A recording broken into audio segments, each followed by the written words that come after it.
I love my morning coffee, but sometimes the crash hits harder than the caffeine. That's when I switch to Everyday Dose, coffee with benefits. It's real coffee, infused with mushrooms, collagen, and nootropics, giving me smooth, focused energy that actually lasts. Right now, get 61% off your first Coffee Plus starter kit and over $100 in free gifts. Plus, enter for a chance to win $100 cash or get your entire order refunded. Visit everydaydose.com/podcast or use code PODCAST at checkout. You got told a lot of lies about achievement. They called you when they got you to believe it. Thumb and finger held to their foreheads in an L shape. Trapped in a capitalist hellscape. Let's fight back and have some talks about class and the massive cost of the disastrous plots of fascists and Nazis, fat cats and fogs. It's 1,000 natural shocks. A Bad with Money podcast. Hello and welcome to 1,000 Natural Shocks, a Bad with Money podcast. I'm your host, Gabe Dunn. It's just me this week. I'm coming to you from Los Angeles. For those of you who have listened for a while, you know that I've been on the ground since June, working with anti-ICE activists and anti-fascism, fighting the regime, protesting, and doing rapid response for people that are being kidnapped, mutual aid, things like that. I got very involved in June after the National Guard and the military came to LA. So this week has been a tough one. So I'm saying this on Sunday, January 25th. Yesterday, a man named Alex Pretti was murdered in cold blood on the streets of Minneapolis by ICE agents. They shot him 8 or more times, 4 or 5 of those, I believe, after he was already dead. This comes on the wake of the murder of Renee Nicole Good and Keith Porter, among others, who have died because of ICE or in ICE custody. Yesterday, I went to a vigil. I also went to a protest downtown in Los Angeles. And I can't tell if I've been desensitized to some stuff because I was surprised yesterday that I felt just incredibly nauseous and scared and anxious. Normally I can sort of power through and do the work, but yesterday all the way leading up to going to this event, earlier that morning I went to a rapid response meeting and it was incredible because there were probably 800 people there. The line was around the block. It was amazing. I had never seen that many people. They took some of us into the garage in order to do the training, and we were sitting on the ground in the garage. It was overflowing. While I was waiting, a woman came up and she asked what we were waiting for, and I told her, and she was getting emotional because she couldn't believe so many people had come to do rapid response training. And that gave me hope. It was incredible to see. I mean, it was like literally lines around the block. Then I went to these protests and vigils. It seems like a lot of people are waking up to wanting to help. Still, there's some frustration from me in terms of what people try to tell themselves to be in denial. There's a lot of denial going around, which I understand because it's scary, but at this point, I'm sort of losing my patience for that. A lot of people who aren't doing anything criticizing people who are doing something. Yesterday, we will have done a general strike. Hopefully, it's still going on when you're listening to this. We really need everyone to strike, and that means no school, no work, but if you have to, it means no buying from corporations. Do not buy from corporations. Do not buy from big companies. Try to keep everything local. I mean, do keep everything local. You should be doing that anyway. The best chance we have is shutting everything down. You can go to at General Strike US on Instagram, because something else happened last week, which is a couple of friends and I, 5 of us, went to Sacramento, which is the capital of California. We drove 5.5 hours up there for a couple days to try to speak to our assembly members and senators, attend a couple marches, and try to speak to Governor Gavin Newsom. And the experience was radicalizing in a different way, because I've already been radicalized, but it was clear that a lot of these people are living in 2025, summer of 2025. They do not have urgency. They do not have a plan. They do not have, they're fine to let legislation do the work. They said things like, all we have is to protect democracy. Even our mayor in Los Angeles is saying, don't give Trump any excuses to militarize. And it's like, they're already here. They're already here. DHS and ICE have been snatching people off the street in LA since June. They never left. And every day we watch people get taken. They take 100 people a week. They snatch people off the street indiscriminately. They'll go to where there's vendors and just take people as quickly as they can. So they're just doing numbers. They're not even checking who these people are. A lot of us have been brutalized by LAPD, Sheriff's Department, CHP. One friend, LA Metro Police, went after her at a protest. So one of the things we went to Gavin Newsom's office with is we had a list of tangible demands and policy ideas. We had 3 pages of stuff we'd come up with. And we handed it to his staffer, Adrian Mata, who was incredibly dismissive and just was annoyed with us. I don't know if I can include a clip of him being annoyed with us here, but maybe I will. We've been on the front lines from day one, like on the ground, activists, rapid response. We need help. We have not seen anyone do anything to make life difficult for ICE. Something as simple as just having the California Highway Patrol enforce basic traffic violations. Mm-hmm. We have shown up to City Council, City Hall, the mayor's office, LAPD budget meetings, literally our congressional representative. But you are going to your elected officials. Yes. But your elected officials are just not responding to it. In your opinion, what do you want him to physically do or administratively do? We would can he call the National Guard or can he deploy the California Highway Patrol to arrest ICE? You need to go through the right approach. You need to talk to the local. Yeah, you need to register this. You need to go to the local command, whatever it may be. We are trying to convey here at the governor's office is we have done all the appropriate proper channel things. I know you don't buy it right now. But what it comes down to is that you're stressing that the governor needs to really understand that what he's going through, what the state is going through. And I'm trying to tell you, he does. Why has Governor Newsom not declared a state of emergency? That's a question only the governor can answer. I will pass it on to the governor. Laws are being broken and we have neo-Nazis. Listen, that's a statement you're saying, right? Well, have you been watching the news though? I mean, you saw what happened. I have been watching the news. He worked really hard to shut down those private prisons, especially the one in California City. Yeah. And then they reopened it. It's an ICE detention center. It's running without permits, without licenses. And we would love to see him be like, wait, this thing that I worked hard to close, it's open again. It's the largest ICE detention center in the entire state. Have him go down to CoreCivic, have him demand to go inside and see what's going on. A video of him getting turned away from the biggest detention center in California, that's really good evidence. It's so obvious that our governor would show up for that because that's like a personal slap in the face, I think. Yeah. We can't get this office to even respond to anything happening in California City. Okay, I can pass it on to the governor for I'm not seeing that from people in elected office, this same sense of urgency, then they don't get it. Yeah. When I say we've talked to everybody, Okay.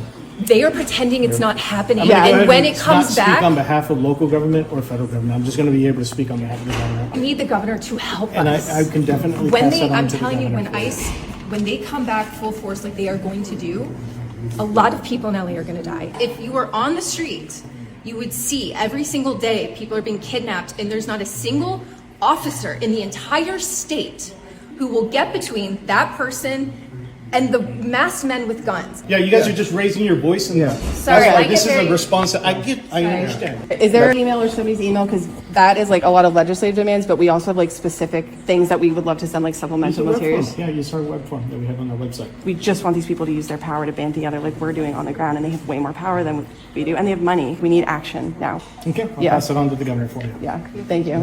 Eventually, he said we were raising our voices, and so a bunch, like 3 CHP officers came kind of closer to keep an eye on us, which is part of our ask was for California Highway Patrol to enforce basic traffic laws against ICE. ICE has no license plates. ICE has illegally tinted windows. ICE and DHS are running red lights and creating traffic and causing accidents and speeding. I mean, there's all this stuff that they could be citing them for, at least to gum up their system. If we were breaking these laws, we would be stopped and ticketed. If I didn't have a license plate, I would be in big trouble. So why aren't they enforcing those traffic laws against ICE or against any anyone that they believe to be from the federal government. Even if they don't know they're from the federal government, you should be stopping cars that have that. Like, why are some cars that you suspect are federal government, DHS and ICE employees, why do they not have to follow traffic laws? Because obviously you're in cahoots with them. Someone told me there's a unspoken rule, or perhaps a spoken rule.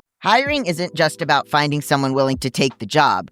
I need the right person with the right background who can move our business forward. If I wanted candidates who match what I'm looking for, I'd trust Indeed-sponsored jobs. I actually found my job on Indeed, and it was so easy to search through what I wanted to do and my skills and find the right place that was looking for exactly what I could offer. Hiring, Indeed is all you need. Stop struggling to get your job post even seen on other sites. Give your job the best chance to be seen with Indeed-sponsored jobs. They help you stand out and hire quality candidates who can drive the results you need. Sponsored jobs boost your post for quality candidates so you can reach the exact people you want faster. And it makes a big difference. According to Indeed data, sponsored jobs posted directly on Indeed are 90% more likely to report a hire than non-sponsored jobs because you reach a bigger pool of quality candidates. Join the 1.6 million companies that sponsor their jobs with Indeed. Spend more time interviewing candidates who check all your boxes. Less stress, less time, more results. Now with Indeed sponsored jobs. And listeners of this show will get a $75 sponsored job credit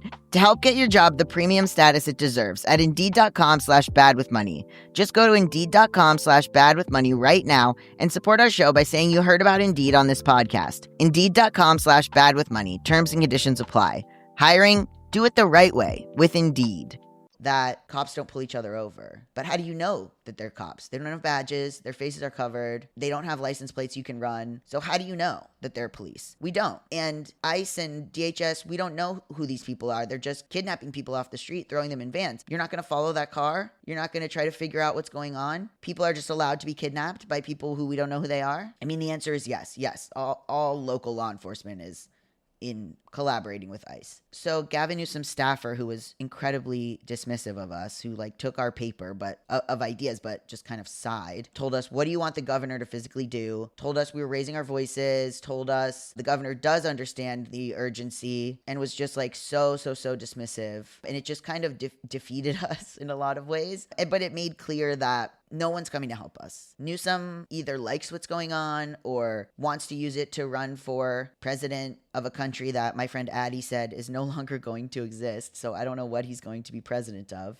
I'm tired of being called hysterical. I've been called hysterical this entire time. I've been told every step of the way the things that I saw happening were not happening, or that they weren't going to happen. And I don't know how to help these people. I feel a huge disconnect between the people in my life because everyone's kind of acting normal, or they're telling me that I'm being crazy. And so I just emotionally remove because I'm like, I can't help you. If you're not going to protect yourself or be aware of the dangers, I don't know how to help you. I can't force you to care. So it creates this distance where I can't bring myself to be too invested because I don't know what's going to happen to you. And I've tried to talk to all of the people I'm thinking about since June. I've been trying to talk to everyone that I love in my life, and there's been no response. So I don't know how else to save them. And when I would try to talk like that over the summer, I was told by a couple people that I sounded evangelical, that I sounded like the people who say, well, I love you, but you're going to go to hell, so unless you convert to Christianity. So that's what I was told. I was told I sounded evangelical and judgmental, and like I was telling people that they were going to go to hell. That's maybe what it feels like. I don't know. It's right? They were saying the idea that I was saying, well, I can't save you. It sounded evangelical, and maybe it is at this point. Maybe I'm crazy. Maybe I'm sounding the alarms, and I sound like someone who's saying, well, you're going to go to hell, so I can't really invest in you. I don't know. I made a video initially about going to Sacramento when I first came back, where I talked about how I felt like I had wasted an opportunity, or that I had somehow not done enough. It's this weird thing where you go in, you're really, really upset. Alex Pretti hadn't been killed yet, but Renee Good was. And Keith Porter was. And you go into these offices and you're met with such stone-faced, nothing, that you start to think, maybe I am crazy. Maybe I'm crazy. Maybe I'm overreacting. Maybe I'm being too intense. I don't know. And then we would leave the offices, and that was when we heard about the kidnapping of Liam Ramos in Minnesota, the little boy in the blue hat, 5 years old. And you go, well, maybe I wasn't hysterical enough. I worry that handing over policy and asking this stuff is, I should have done more. I should have been more radical. I should have chained myself to the desk. I don't know. Part of what's good is that we're not naive. We go there to film. There's no expectation that these people will help us. I mean, there's a little bit of hope, but there's really no expectation at this point from everything I've seen. So there's this sort of commenter on those videos who says, I can't believe you guys thought Newsom was going to save you. Like, when are liberals going to realize? Or like all this stuff that kind of takes the video at face value without realizing that there's a benefit to filming this kind of stuff. Because if you show that you tried, the average person might wake up. The videos are less for us and more for other people to see what's going on. This idea that we were dumb and we went there with no strategy and that we're idiots and that we're posting this stuff because we're idiots is so short-sighted, and it doesn't give us any benefit of the doubt. There's no idea that we might be smart. And that's because it's women and me, a gay man. So there's no idea that we might have reasons for getting this footage, which is to get the message out to people. We would love if Newsom's people had invited us into a conference room, chatted with us, even 15 minutes of looking over what we had handed them, seeing, oh, this is something that we are working on, or, oh, this idea is really great. We've thought about this, just anything, instead of being met with combativeness and defensiveness. And what do you want us to do? And the governor does care. And what do you guys want from him? He can't tell CHP to do anything. He can, by the way. He can't tell CHP to do anything. You have to go and lobby CHP not to do this and not to collaborate with ICE. And we were like, but can't the governor? And this guy says, you have to. We are 5 random people. I didn't know how to read a budget a year ago. This is these people's job. Why do 5 random people have to do the job of the governor? It makes no sense. He kept saying go through proper channels. We have gone through all the proper channels. Part of the reason we film and try to get these policy ideas to these people, which, by the way, if you're on film and you're a politician or you work for a politician, I kept thinking, wouldn't you be embarrassed? You don't care that you're on camera, even just to pretend that you care, even just to make the office look good and say, oh, thank you,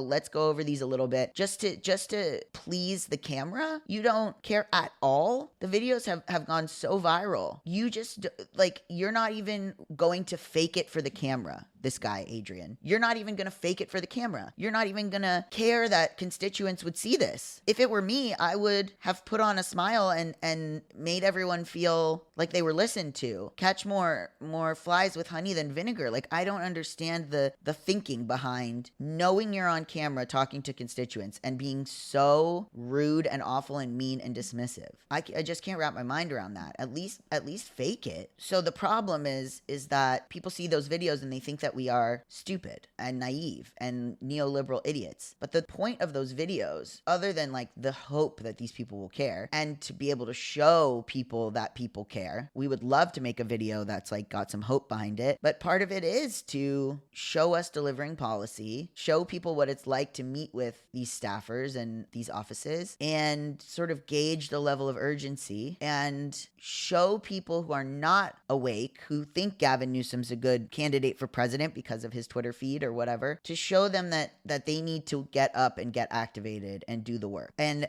people are constantly saying, what can I do? These groups exist. You can reach out to mutual aid groups and see what they need, clothes or money. You can call your reps and senators. Ben Sheehan is a great person to follow who tries to make that a tangible, helpful thing. You can get out into the streets with us and protest. There's protests all the time. Posting about it is the bare minimum. I don't know. I'm sort of scattered. A man was killed in cold blood on the street. A white man. And many, many, many, many, many other people have been killed by police in the exact same way with no one giving a fuck. If people can't believe what they see with their own eyes, I don't know. I think a lot of the people commenting negatively about Alex Pretti are bots. It's a lot of the same photo used for multiple usernames. They don't have any followers. They're private accounts or they haven't posted anything. So it's very clear that a lot of them are bots.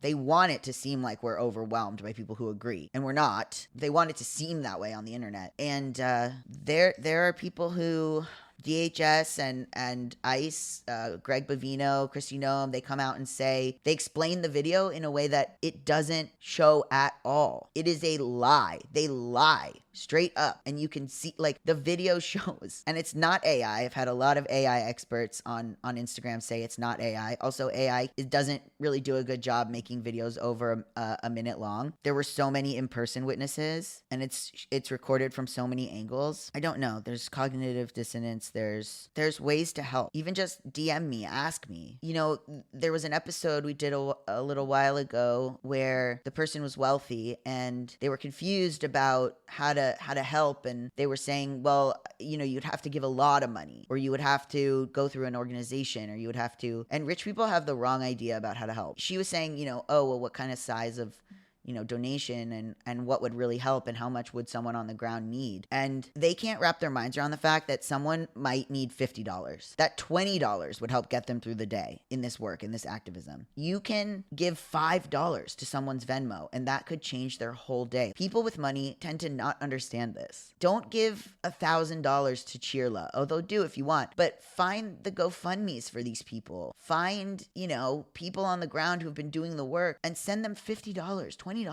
I think when people think that that's a drop in the bucket, like when they're down to spend $1 million on something, or if they're down to, you know, live in a lavish apartment, or sneakers for $400, buy facials for $200, or whatever it is, they might think it's insulting to send someone doing the work on the ground or a mutual aid group $10, $20. It's not insulting. You just don't understand the way other people live, and you don't understand how much that could make or break someone. So find activists on the ground, find mutual aid groups that are doing more visible and more immediate stuff. Give to Cheerla, give to Immigration Defense. But there are people on the ground that $50, $20, the smallest, $100, whatever it is, that's life-changing for them. And it helps us continue to do this work. So thank you, everyone who's been listening. Thank you, everyone who's reached out and said this has been helpful. And see you on the front lines.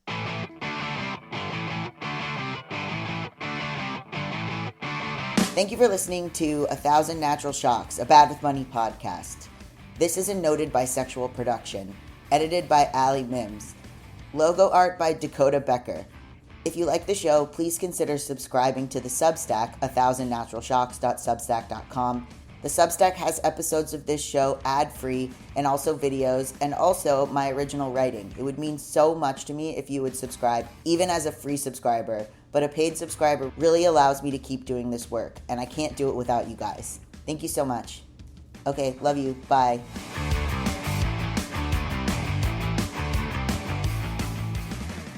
If you're a podcast host, listen up, this one's for you. My name is Allie Jackson. I'm the host of Finding Mr. Height, a dating and relationship podcast that I've been doing for 4 years now, sharing my positive and practical approach to dating that's built on my own life experience. And I wanted to share another experience that I've had, my secret behind monetizing my show. It's called Red Circle, and I was just telling my colleague about how much I love their platform. With Red Circle, not only am I getting a seamless hosting experience, but I also love the support I receive in ad sales. It's not just typical ad sales either. It's targeted opportunities based on my show and my life. And the platform is super simple. You just set your preferences, and Red Circle matches you with sponsors that align with your show. You can vet every opportunity, and their platform gives you great analytics. More recently, too, my Red Circle team has brought me opportunities outside of my podcast on social media to really augment the podcast partnerships, bring them full circle. I just can't recommend them enough. If you want to give it a try, go to redcircle.com to get your free trial. That's redcircle.com for a free trial.